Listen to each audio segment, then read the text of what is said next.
Are you guys seeing that poll that I put up?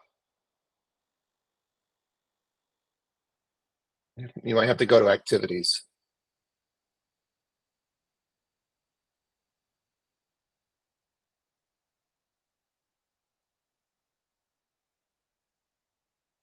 I got a vote.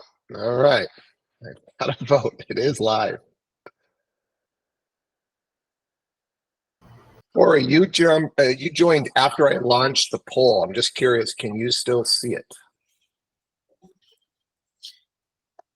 Can I still see it? Yeah, if you go to activities, is the poll still there for you? Yes, it is. Awesome. Cool. So I can launch these before we start these meetings, and then you guys can answer as we come on. All right, we need a few more votes. We got 10 votes in, guys. You got to go do the triangle, the square, and the circle. You might have to tap the bottom of your screen if you're on your phone. Unfortunately, it doesn't have my option. It doesn't have my I was just option gonna either. say that, but I What? picked the best one. Yeah, I drink caffeine, but it's only via soda, Coca-Cola. But I don't drink coffee. I don't drink tea. I don't drink any of those. But Coke it is. I And you drink don't have coffee with. creamer only. I drink coffee with just cream. Yeah. Me too. Thanks, Corey. Cream only. Can I edit the poll? It doesn't let me edit. Cream only. All right, we're still missing some votes. Come on, a couple more votes here. I only got 15 out of we got 30 people on the call here. You guys need to be able to vote when I have a critical question like this. What was the question? I'm sorry. You got to go to the activities spot on the Google Meet. So you should be looking for a triangle, square, or a circle. Okay, yep. And then if you click on it, you should see a poll in there, and you will see the poll. I just want to get you guys comfortable using the poll because I think I want to start using this more. Where are the polls? Yeah, one activity. Oh, yeah. There we go. Easy. Okay. Easy. All right. We still got people who can't find the button. Who needs help? You might have to tap on the bottom of your screen.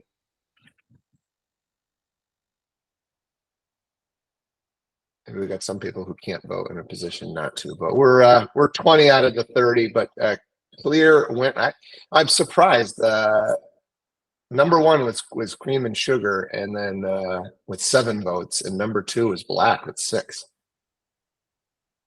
We only had one fancy latte, a few caffeines, and a few teas, and a few no caffeines. So, all right. Well, hopefully, if you guys have a poll question that you'd love to know, send them my way. I will try and get them out there. Try and have some fun with those. Who's got some positivity for us today? Who? I have 2 closings on Monday. One of them, the 60 wasn't ordered, so I had to rush around. Roxanne at Plotkin was excellent. She got things done. Friday morning, I had to run down to Kate Garvey's office, pick up some checks to have this done, and then run over to Plotkin's. And well, anyway, in any case, I got the 60 in, so that kind of will close on Monday, and then the property in Wilbraham will close. We got clear to close up. Awesome. Amber, I saw your hand up as well. Yeah, mine's not real estate related, but we've been talking a lot about getting organized, doing, we talk about it all the time. And I don't even know how many email accounts that had like 65 to 75,000 emails. So I've been like deleting them slowly. So the other day I just sat there and I'm down to like 100. So Oh my it God, felt that's really awesome. good to get them out of my inbox.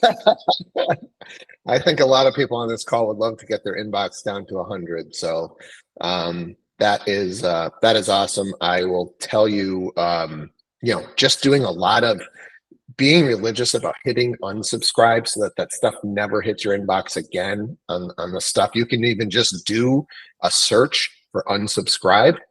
So then you can, you can find anything that has the word unsubscribe in it. Then you know that is junk mail. You can do filters in Gmail. It just says that it has the word unsubscribe in it, put it in this folder. That way there you can kind of put all that stuff to the side. But yeah, I actually just got fed up with email, and I spend $30 a month for this superhuman app, which I hit inbox zero every day now, and it's a lot of money to spend on email, but it was driving me bonkers with the amount of emails that I get, and really helps me to keep my mind organized. It does a really good job with Superhuman. You can basically tell it the inboxes that you want things to hit. So I have one that is for real estate news. I have one that's just my general like health, wellness, personal growth stuff. Then I have one, if it comes from a Rovi agent, it goes into a from that domain. And I think I have, you can do like a priority list, right? So the leadership team, I think is all in there. My wife, yeah, my brother.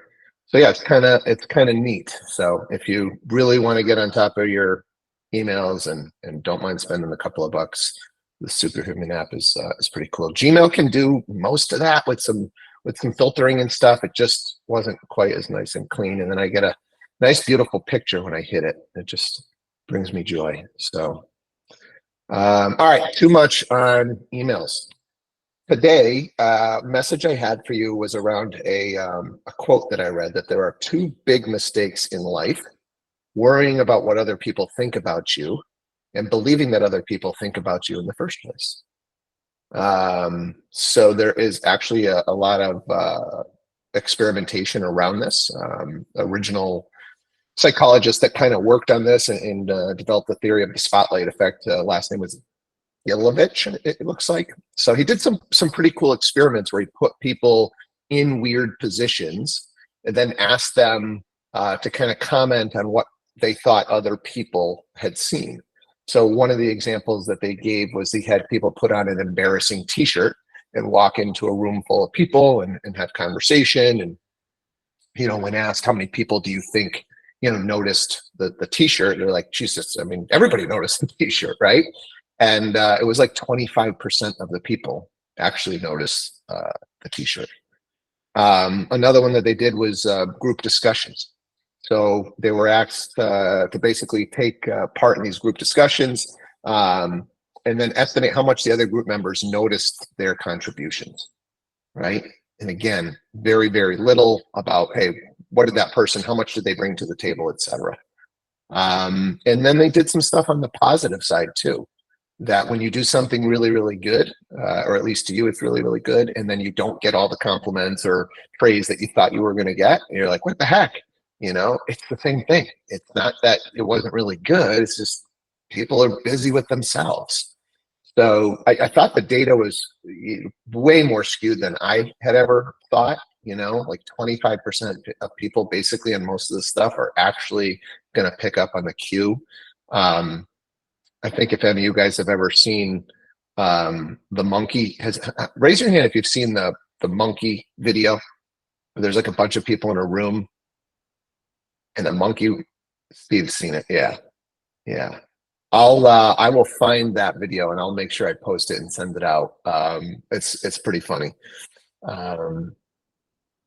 So yeah, I think obviously in real estate, whether it's, you're at an open house and you're nervous about how you look, or, first time meeting your clients, you're worried about your wardrobe, or, I think we can get a little worried, and I think it can hold us back from putting ourselves out there. This is a business where you've got to get out there, however it is, right? Whether it's joining groups and clubs and volunteering in the community, or doing more open houses, or even just if you're talking about what you think people think of how you are on the phones and you're nervous to make phone calls. I'm sure they've gotten worse, So I just, heading into the weekend, I wanted to give, some stats around this stuff to hopefully encourage you guys to just get out there just a little bit more, because that's what this industry, you need to thrive. Get out of the uncomfortability of your skin or whatever might be holding you back, whether it's your appearance or the way you speak, or your technical skills, so you're not using the CRM because you're just afraid. I hope this little spotlight effect thing will resonate and get some of you guys out there doing something that you were nervous to do. So I don't know, does anybody have any feedback on this? Is there something new that you're maybe going to try, or maybe something that recently that you said, F it, I'm going for this, and it all worked out? Anything coming to mind?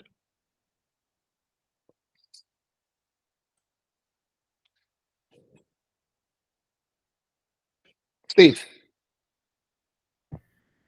It's funny because I have 5 daughters, for those of you that don't know me yet.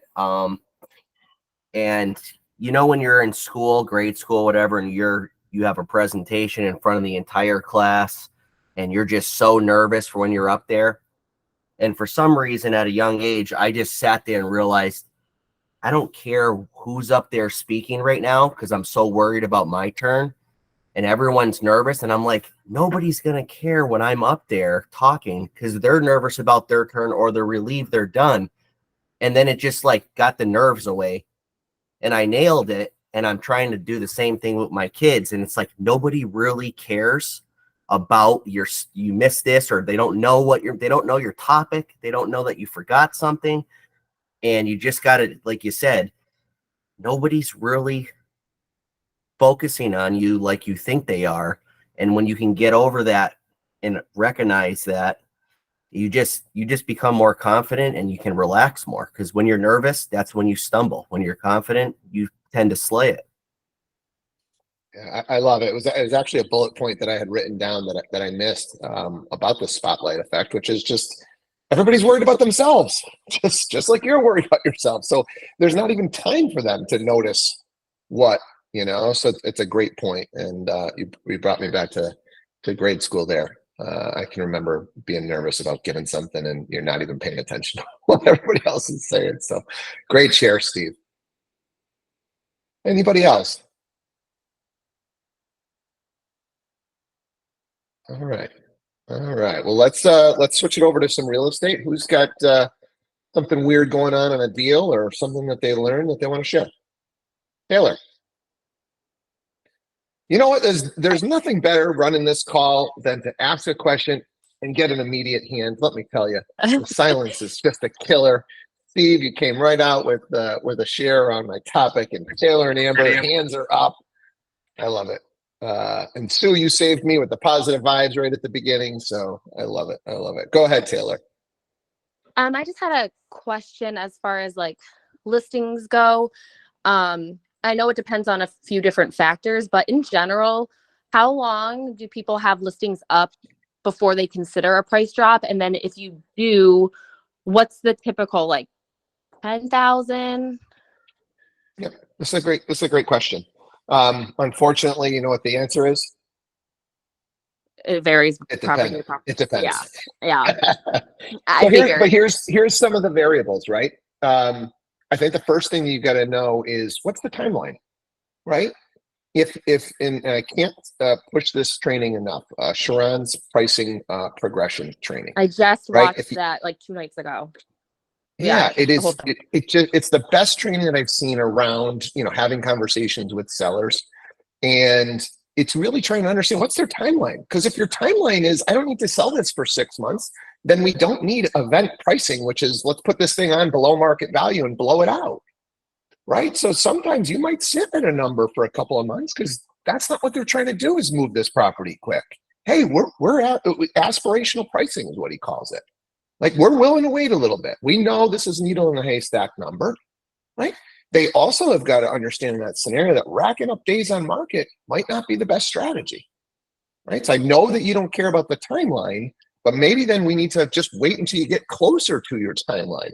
Instead of racking up days on market, you get a little bit of a black eye, right? So having an understanding of what that seller's timeline is really going to control how frequently you're going to do those price drops. And the deeper the conversation is up front, we're not having if that conversation is not had, and we're not spending an hour with these people and going through this stuff, it's a call literally after the open house. What do you mean there's no offers? I talked to my buddy. They sold their house in the first over the weekend. Right? And I talked to another friend at work. Oh, their house sold right away. Why aren't you doing your job, Taylor? Yeah, and her timeline is quicker, and I suggested the kind of like event pricing from the start, but problem is she had an agent from another agency like a year ago come to her house almost a year ago. So she had this number like stuck in her head, you know. Yeah, yeah, But and that happens, right? A yeah, year ago, we were here. Here's what the comps are saying today, right. right? I'm hosting a Yeah. second open house this weekend. Because every day, like I was like, there's people saving it every day. There's new views every day. So I'm doing a second open house, and I just didn't know, like, after the second open house, if nobody comes, no, we have a second showing tomorrow. That seems promising, but I mean, Yeah. you never So know. here's the other thing that I always try and get a seller to understand, right? Is so you're close, right? And you can tell whether you're close or you're not because you're getting some activity, right? If you're not even close to market price, nobody's wasting their time. They saw it on the computer. They go, this isn't worth my time to leave, take time away from my friends, family, kids, whatever the case might be, and go see this house. Once it's close to market price, now people are going to come and see it. And if it's at a good price, they're going to write an offer. So you're getting activity. You know you're close. Yeah, it's But just the been problem is, slow. Yeah. yeah, the And problem is when you do it this way, though, you drop, and finally somebody thinks it's a good enough offer, right? And so now you get an offer, but now you're stuck because you've got that agent, that buyer, their financial position, and we've got no leverage. Right. Right. So yeah, okay, we got an offer. That's great. Good luck if this thing closes in the next 30 to 45 days. Right. Like these are the conversations that we want to have with a seller when we're sitting at that kitchen table to go, hey, we can do that. And eventually, yeah, we can just drop the price until we get it. And then eventually we're going to get one offer. My recommendation is let's be closer to the market. And if you really need to move this under a little bit, so now I can get 3 or 4 offers. I've got 3 agents to pick from. I got 3 lending institutions to pick from. I got 3 financial positions to pick from, and I can leverage them against each other. Right. So hopefully get the agent that I know has got some experience and get something to the closing table, a lender that's reputable, right? Because now I can go to the top offer and say, hey, we love your offer. I've never heard of this lender. Gonna need you to get pre-approved with one of our lenders, and this deal's yours. So now I get the agent I work with, I get the lender I wanted, I get the terms that I want, instead of just settling for whatever the heck I finally get when I drop and I drop and I drop and I get my offer. Right. And there's other things in town sitting too. So I don't even know if a price drop necessarily would do much. Do it. And Yep. I don't think it's overpriced, but I did tell her when we listed it that it's probably at the top that I would ever list it at. You know what I mean? So Yeah. okay. Yeah. All right. That's So, helpful. and then, so your other question was about the how much, right? Oh And yeah. so, I mean, typically, I think it's got to be at least 5% to make a dent. Mm-hmm. You Okay. know, I mean, anything less than that, they would have offered on it already, Right. Okay. right? So, I mean, you're 300,000, 10% 30, 5% 15. 285. I mean, 300 to 295. They would have offered when it was at 300 if they were interested.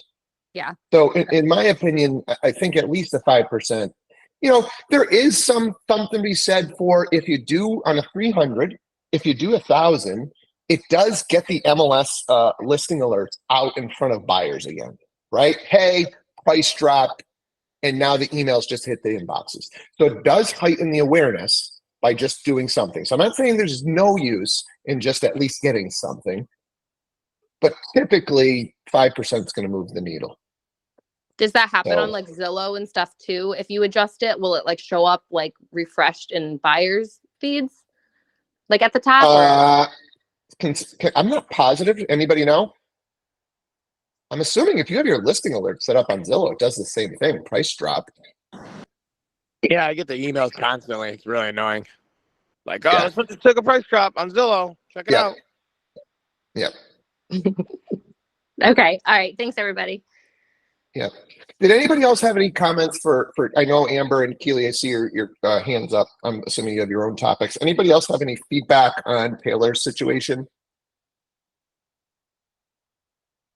I mean, I had my hand up just for a minute, just because I think that anytime you're considering a price drop, really understanding what your specific market is doing, right? So, like Taylor, you're saying that there's other properties that are on the market that are kind of sitting. So, if your average days on market and you haven't really hit it yet, it might not be like you're saying the price, and it could be there's just not a whole lot of buyers looking in that specific area, and the expectation with the seller has to be set that it's going to take a little bit longer to get an offer on this property. But if you look at the data in MLS and stuff is moving, or average days on market is 30 and I'm at 75, then that's going to be a huge thing for you to bring to your client and say, hey, listen, right? Like, if we were priced correctly, the majority of houses are moving in 30 days and we're not. So we probably want to do a little bit of a price adjustment. Okay, yeah, I did do that, and I showed her like the average days on market. We're not even there yet. Yeah, okay. She's just been a little bit more difficult, which it's fine. But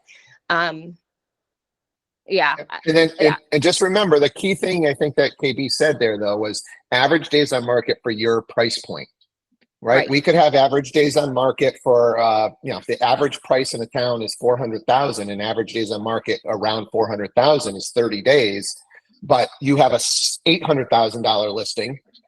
You got to look, maybe the $800,000 stuff is sitting for 3-4 months. Yeah. Yep. So just Okay. make sure not just average days on market in a community, but with it at the price range that you're looking. Because there's typically, there's your average price in town, and that stuff tends to move a little quicker. If you're an outlier, that stuff just doesn't move as quick typically. Oh, Pat, did you have something on this topic? I just wanted to say, like, it sounds like you did. It's to the beginning of the process for you. Like, it's only been on for a week or two. Like you just said, you're just going to do a second round of open houses. So I feel like this is a conversation with the seller now, but the price drop's not for another week. You know what I mean? Like, I don't feel like you should price drop it now. I feel like you should run those second open houses and see if you get some interest, and then, so you're kind of like talking to the seller now about, hey, listen, like, if we do another round of open houses and we still don't have any offers, now we should maybe take a 10K price drop, like that's the point, but I wouldn't do it right now. That's just my opinion. Yeah, that's what my thought was too, with doing the second open house, seeing what feedback or who shows up, if anybody, and then kind of take it from there. And Taylor, I'd probably do some reverse prospecting too. You know what I mean? Like, just go into your MLS, see who has it. It's not as great as it used to be because not a lot of people are putting their searches in MLS anymore. But you might be able to get in front of an agent who has a new client who maybe hasn't seen that property yet. So I would definitely recommend doing that before your open house. Okay. All right. Thanks, guys. Yeah. Just I'm seeing some feedback from Jen in the chat as well, Taylor. Did you have any private showings? Yes, there were like 3 private ones. So have you called those buyers agents and asked, hey, saw that you showed the house. What'd you think? Yeah, I got feedback, and every feedback I give to the seller, and then like I've had some agents reach out about it and then say like, oh, they did a drive-by, they don't want to see it too close to the road. I've called the open house people, like we had like 5 people at the open house the first weekend. Like I said, we have the second showing tomorrow, so fingers crossed. But Cool. yeah, and then I'm doing a second open house Sunday. So All right. Nicole, did you have something on this as well? Yeah, we're just looking for opinions on kind of what Pat said of the different strategies of either dropping the price before the second open house to see if you can get some new eyes on it, create some more hype, or waiting for the second open house to see who shows up and then doing the price drop.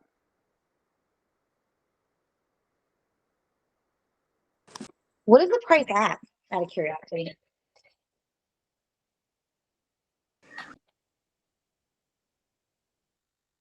sorry, can you say that again? What is the What's the price at? Oh, $680.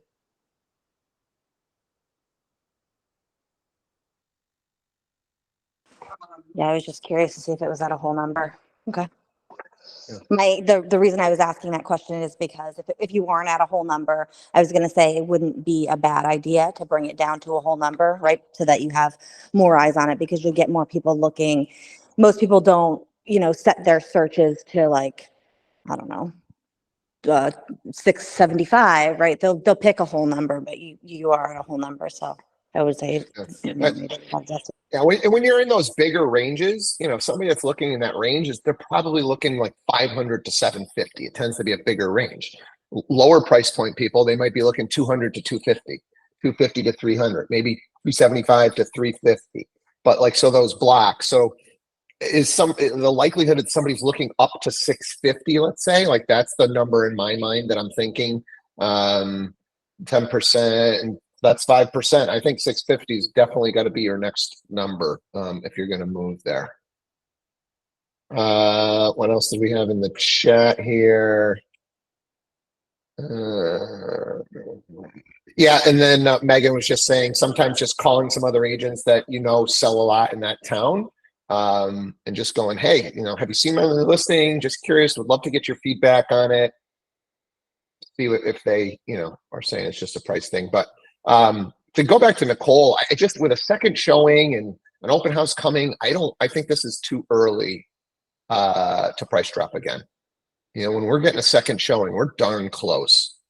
No, this one in particular, I think with the second showing, I'm just talking kind of in general when people are in that situation of, do we price drop before the open house or maybe wait and see? Probably, again, different in every situation, but. Yeah, on a property that's not moving and we know we've given it adequate time, we definitely want to do that price drop before and then do that open house. So we're trying to basically do like a new reveal, right? Hey, price drop, open house, try and get those juices flowing again. Isn't the fact, Steve, that it's that it's a higher price point too, right? Like that kind of, as soon as she said 680, it kind of changed everything in my mind. Like, it's a more expensive house, so it's going to take a little longer. Like, you don't have as many buyers in that price point. Like, I definitely wouldn't do that. I mean, depends on the community, right? Right? You're if this was in Boston in 680s, like that might be the average sales price, right? So you got to look at your community, right? So it's all community driven. I'm assuming though that this isn't a lower, Taylor, is that on the high end for the town that you're in? There's definitely properties listed higher, but those are sitting too, except for one that was listed like aggressively low, which once again was an option to her. She just didn't want to do that. Yeah. Yeah. Okay, Amber, what do you got? You just beat Keely. So it's all right. So I have the same issue as Taylor. I actually have two issues. I have a client. She's a friend, so it's personal. Thank goodness. Going through a divorce situation. She wants to get the hell out of Dodge. He doesn't. There's attorneys involved. When we started this, it was way back when, I kind of gave her a price range. I said prices could drop, prices could change. Wanted to go take a look. She didn't want me to look yet. And she's done a bunch of work. I think a bunch of work that I don't think was necessary, but it is what it is. It's already done. Then the furnace went, yada yada. So she wanted to price it. I told her about 425, 450 being the high. And she wants 500. So I said, go get an appraisal. Because she's like, I had an appraisal a couple years ago. It was at 450. I said, great, go. Let's get a appraisal ahead of time and see what happens. Well, the appraisal just came back at 425, which is exactly where I told her to list it. And he said he's not selling it if it's under this, that, and the other thing. So I have to go and do another sit down with her. Second issue is I have another friend who bought this house 2 years ago. She wants to go. Oh, wait, Amber, go ahead. well, what is there? You've got an issue that you guys can't agree on price. But I think it's just a great share in general. I love that strategy. If you've got somebody close, it's your listing and you're not going to lose this. You're not competing against somebody else, right? It's just you can't agree on price. I love this strategy of saying, hey, why don't you go hire an appraiser? Maybe I'm wrong, right? Maybe I'm wrong. And let's get another opinion of just straight data, third party, unbiased, and see what they say. So I just want to make sure everybody caught that. It's a great strategy there. Go ahead. The other thing is she's like, well, what if we just listed at? So I had to run through the scenarios. This is what's going to happen if we list it there. You might get lucky. I personally like to list lower, get more people's eyes on it, and then have that bidding war. This is a town that nobody sells their houses. There were very little comps. They had to go outside. So that's that. My second one's in Connecticut, and she bought it with a crumbling foundation issue. It's been tested, there's been no deterioration, it didn't go crazy. I did talk to Mike about it a little bit. So, he's like, price it lower, have her, get prices on what the foundation's not crumbling. It just had a core showing that it had the pyrite in it. I have all the stuff. It'll obviously go on MLS. I just don't know if anybody has done one, and what their strategy was. Mike had mentioned, again, having someone out and give a comp on what it would cost to fix it if they had to replace the foundation. And secondly, have them put in for that fund so that it's there.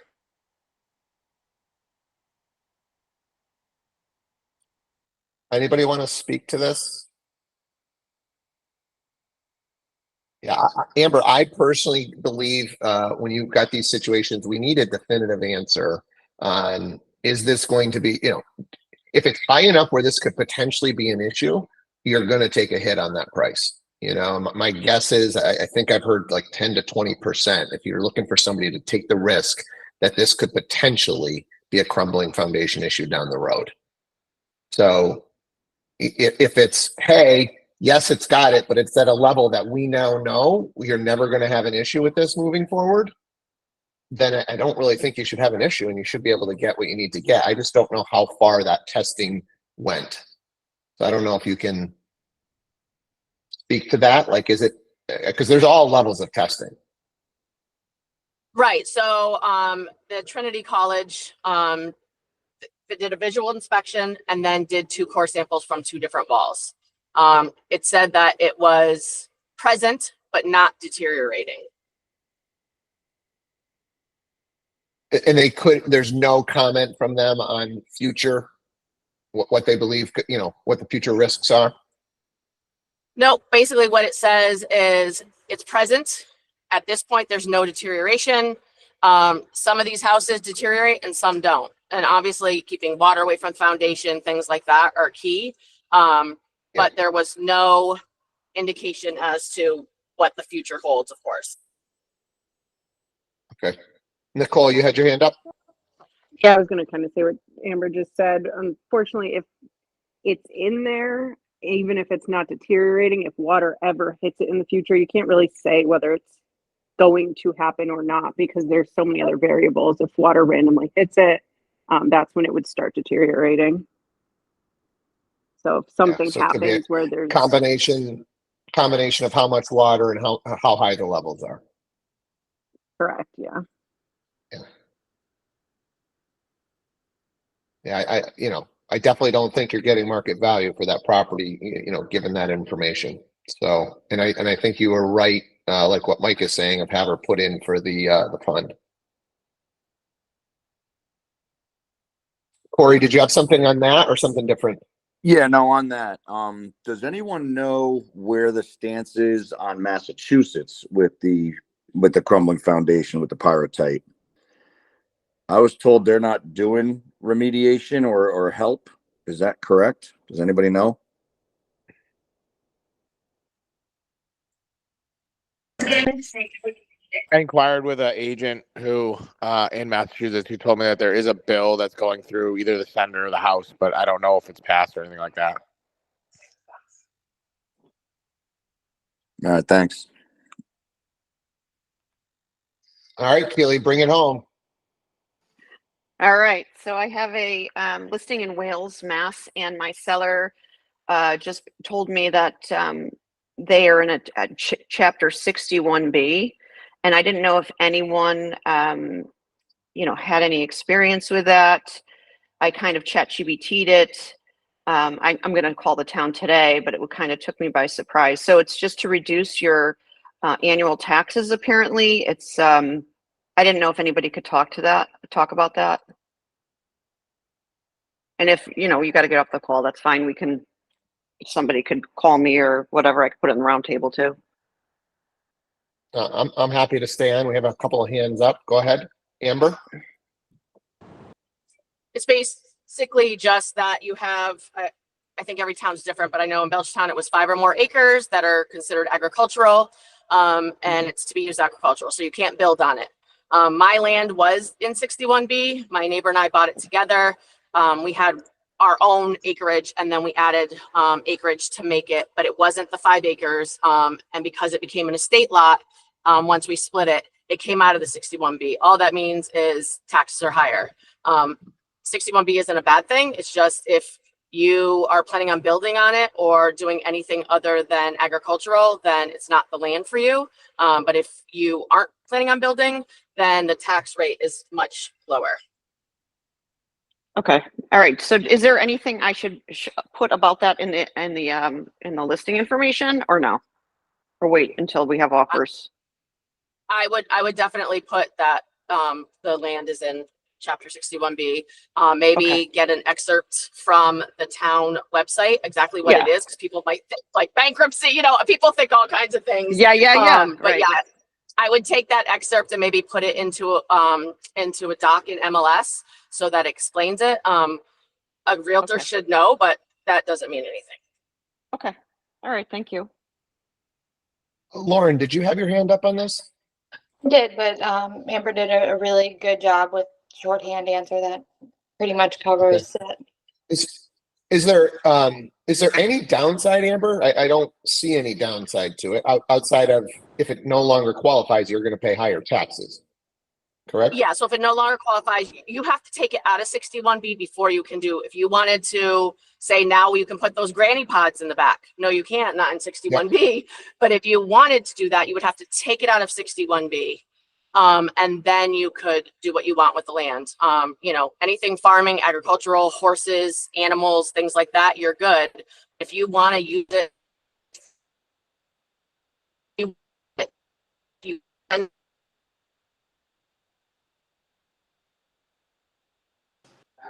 I think we're going to change. Keely, there's no structures on the land right now? Yeah, it's 8 acres and there's a house and many outbuildings. Oh, is it two parcels? Like one is in 61B or no? It's just one parcel that's in 61B, and you can have a house. You can have a house on it. portion of your land. Oops, say it again. Okay. You're breaking up, Amber, but I think Lauren was chiming in with the same thing, that you can have the house. Yeah, and it's a huge benefit, right? Because your taxes are literally almost nothing. But we got to be careful, and that's why it has to be disclosed in a listing. Because if somebody's coming and they're comparing, you know, property to property, and this property has $12,000 taxes and this one has $5,000 taxes, because the $5,000 one has all this land in 61B, and these people think they're going to come and do whatever to this land and then take it out, and now their taxes next year are 13,000. That's where the biggest reason of the disclosure there. Right, so you're basically saying if they can't go put a barn on that land or something, they a shed or anything. They could have these outbuildings like she's talking about. Okay. But like they couldn't have no foundations, no. Gotcha. Yeah. Gotcha. Okay. Yeah. So Keely, I think you definitely got to mention it, and you got to definitely say, please note taxes, maybe something along the lines of, please note taxes are reduced on this property because it qualifies for Chapter 61B. You know, please see attached for more info. Okay, awesome. I'll do that. Thank you guys so much. Lauren or Amber, how do you feel about that wording? I think that's really good. And some towns, you will want to check. Some towns do have like time limits they give for 61B, and then they come back and reevaluate it. And sometimes it's just like open-ended until you change it. So I would just have that information. And Megan is just putting in the chat that there is a difference between 61A and 61B. So just make sure we, know which one. She said 61A is farming, 61B is passive, like managed forestry. Yeah, I was gonna say one's like woodland, and you can't touch those woods. You can't chop a tree down, can't touch them, or you lose that tax, right? But my point, because I do think Amber's point earlier, if you just put, this property is in 61, it qualifies for 61B or something, people could think that that's an issue. So I just, like, in the disclosure, just needs to say that it's a positive thing. The taxes are low on this property because it qualifies for 61B. See attached. Okay, I'll do that. Loved the round table this morning, guys. Tons of energy. Maybe it was because of the Queen song that we started out with. I don't know, but or maybe it was everybody drinking their coffee. But go have yourselves an awesome Friday, an awesome weekend, and we'll do this again on Monday morning. Take care. Thank you. Have a great weekend. Thank you. Have a good one. Take care, everybody.